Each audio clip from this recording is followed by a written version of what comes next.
The next crew of the International Space Station is and what they wanted to make sure. That's ahead on Are We There Yet? Central Florida Public Media is the only nonprofit local news organization serving the entire 9-county Central Florida region. We are committed to empowering the community with news and reporting and in-depth conversation about the issues facing our region, our nation, and our world. Almost 90% of our funding comes from right here in Central Florida, from individual donors, from foundations, from organizations like United Arts. The first step that we took with United Arts was through a project grant that funded an event, actually a two-part event that we did called A Space for Artistic Inspiration. You're listening to Are We There Yet?, the radio show exploring space exploration. I was first introduced to United Arts through our Director of Development, Nicola Bondandolo. She came to me and said, hey, we want to apply for this grant from United Arts.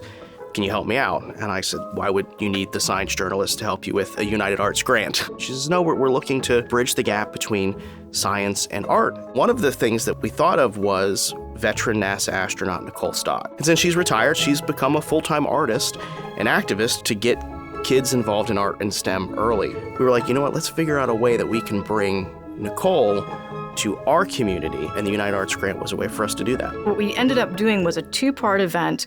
The hands-on workshop was in partnership with the Orlando Science Center. It was kids who were in a summer STEAM program, and they came and they did this workshop with Nicole. They got to interact up close with an astronaut. How cool is that? And then in the evening, we went to the Science Center, and Brendan did a live recording of his Are We There Yet show with Nicole, and then there was a Q&A portion.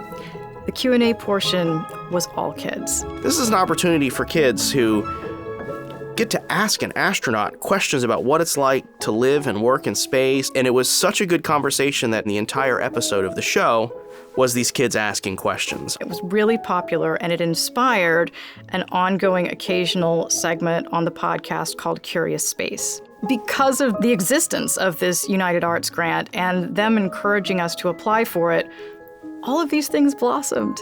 And that benefits the community, not just in that one event, but on an ongoing basis. We've invested in ourselves, and it takes partners like United Arts being willing to trust us to know what we need to spend money on to deliver on our mission.